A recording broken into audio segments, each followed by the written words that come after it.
Hello everyone, now I will continue page number 43, types of roofs. So students, do you know what is the meaning of roof? Roof यानी कि छत. Okay, आप भी जिस घर में रहते हैं उसके ऊपर सबसे ऊपर छत होती है तो उसको हम बोलते हैं रूफ्स. तो रूफ्स कितने टाइप्स की होती हैं यहाँ हमको इस पेज में यही पढ़ना है. So let's start. Hot places have houses with flat roofs. Okay, जहाँ पर हॉट प्लेसेस यानी कि जहाँ पर बहुत ज़्यादा, जिन जगहों पर बहुत ज़्यादा गर्मी होती है वहाँ पे फ्लैट रूफ होते हैं. जैसे कि हमारी इंडिया में मोस्टली रूफ आप देखेंगे, ज़्यादातर छत आप देखेंगे तो लोगों के घरों की जो छत होती है वो ज़्यादातर फ्लैट होती है. फ्लैट मीन्स कि दिस टाइप. ओके, एकदम चारों तरफ से स्क्वायर में या रेक्टेंगल में ऐसे एकदम पूरी प्लेन फ्लैट में होती है. कहाँ पर? जहाँ पर बहुत ज़्यादा गर्मी पड़ती है ऐसे जगहों पर हम फ्लैट रूफ ज़्यादा से ज़्यादा देख सकते हैं. For example our India. Okay, now second roof is places with heavy rains and snowfall have houses with sloping roof. अभी sloping roof कहाँ पे होती है? जिन places पर ज़्यादा हैवी बरसात होती है या फिर स्नोफॉल यानी बर्फ़ गिरते हैं, ऐसी जगहों पर स्लोपिंग रूफ होती है. स्लोपिंग रूफ यानी what? This type of roof is called sloping roof. मतलब कि ऐसा स्लोप बना होता है, एक साइड से इस तरह और एक साइड से इस तरह. क्यों होता है ये रूफ ऐसा? कहाँ पर होता है ज़्यादातर? ऐसी जगहों का जहाँ पर ज़्यादातर रेन गिरती है या स्नोफॉल होता रहता है. जैसे कि हिल स्टेशंस पे आप गए होंगे तो वहाँ पर ज़्यादातर स्नोफॉल होती है, ज़्यादा बारिश गिरती है.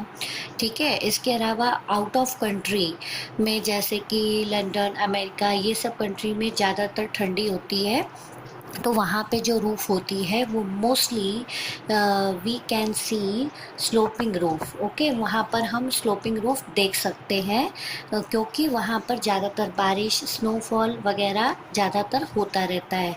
तो स्लोपिंग रूफ़ वहाँ पे क्यों बनाया जाता है? क्योंकि जब भी हैवी रेनफॉल हो यानी बारिश गिरे तो वो बारिश का पानी स्लिप होकर नीचे ज़मीन पर गिर जाता है, या बर्फ़ गिरे तो वो बर्फ़ स्लोपिंग रूफ के कारण स्लिप होकर नीचे गिर जाता है और वहाँ पे वो छत के ऊपर पानी या बर्फ़ कुछ भी जमने नहीं पाता. ठीक है, इससे उनकी रूफ पूरी प्रॉपर, स्टेबल और स्ट्रॉन्ग रहती है. जबकि यहाँ पर अगर हम आउट ऑफ कंट्री में यानी कि जहाँ पर ज़्यादा रेनफॉल होती है या स्नोफॉल होती है वहाँ पर अगर हम फ्लैट रूफ बनाते हैं तो फ्लैट रूफ में आप देख रहे हैं यहाँ पर ज़्यादा हर रोज़ बारिश हुई, मोस्टली बारिश हुई या बर्फ़ गिरी तो ये फ्लैट रूफ की वजह से जो भी बारिश का पानी है या स्नोफॉल जो भी बर्फ़ गिर रही है उसका जो पानी है वो यहाँ पर इकट्ठा हो जाएगा. और इकट्ठा हो जाएगा क्योंकि वहाँ पर गर्मी इतनी सारी नहीं पड़ती कि जिसकी वजह से वो पानी और बर्फ़ का पानी सूख जाए. इसलिए वहाँ के लोग अधिकतर स्लोपिंग रूफ बनाते हैं जिससे कि वो पानी तुरंत ही वहाँ से स्लिप होकर नीचे ज़मीन पर गिर जाए. और हमारे यहाँ फ्लैट रूफ क्यों बनाते हैं इंडिया में? क्योंकि यहाँ पर गर्मी भी पड़ती है, ठंडी भी पड़ती है और बारिश भी होती है.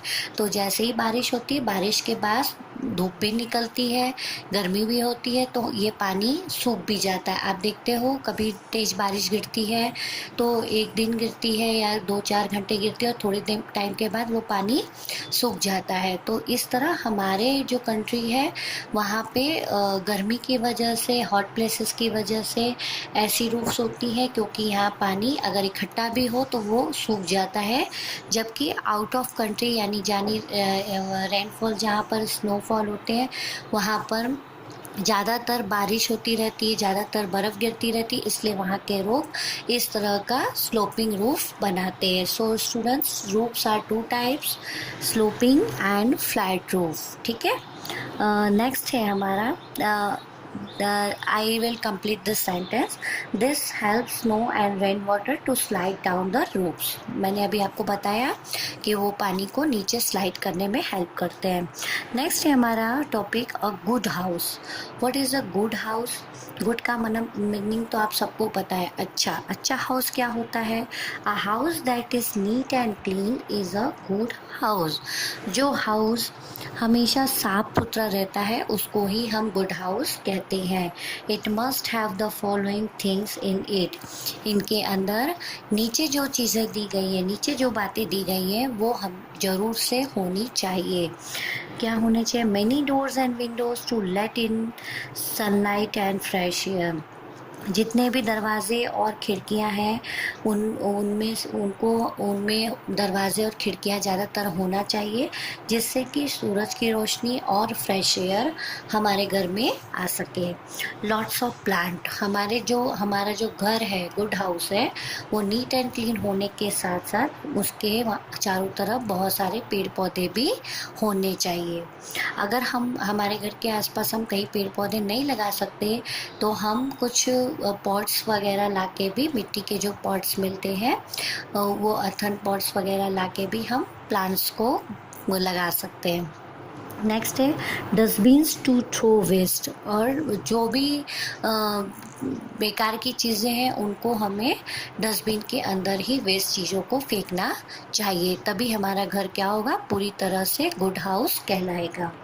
नाउ यहाँ पर हमारा ये चैप्टर एक्सप्लेनेशन पूरा होता है. Now grandma ask the house in which we live with our family is our home.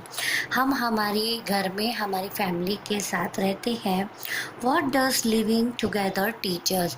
जब हम सबके साथ घर पे रहते हैं तो इन सब बातों में से कौन सी ऐसी बातें हैं जो हमारी फैमिली के साथ रहकर हम सीखते हैं? Teachers. Okay. To love each other. Yes. To fight with each other. क्या हम एक दूसरे के साथ लड़ना सीखते हैं अपने परिवार में रह के? No. To be rude to each other. क्या लोगों के साथ एक दूसरे के साथ रूडली बात करना सीखते हैं? No. To help each other. Yes. तो हम फैमिली में रह के लोगों के साथ प्यार से किस तरह रहना है, इस तरह का व्यवहार किस तरह करना है वो सीखते हैं. To help each other. और दूसरों की सहायता किस तरह करनी है वो सीखते हैं. Okay. So students, in our next video I will continue page number 44. Thank you.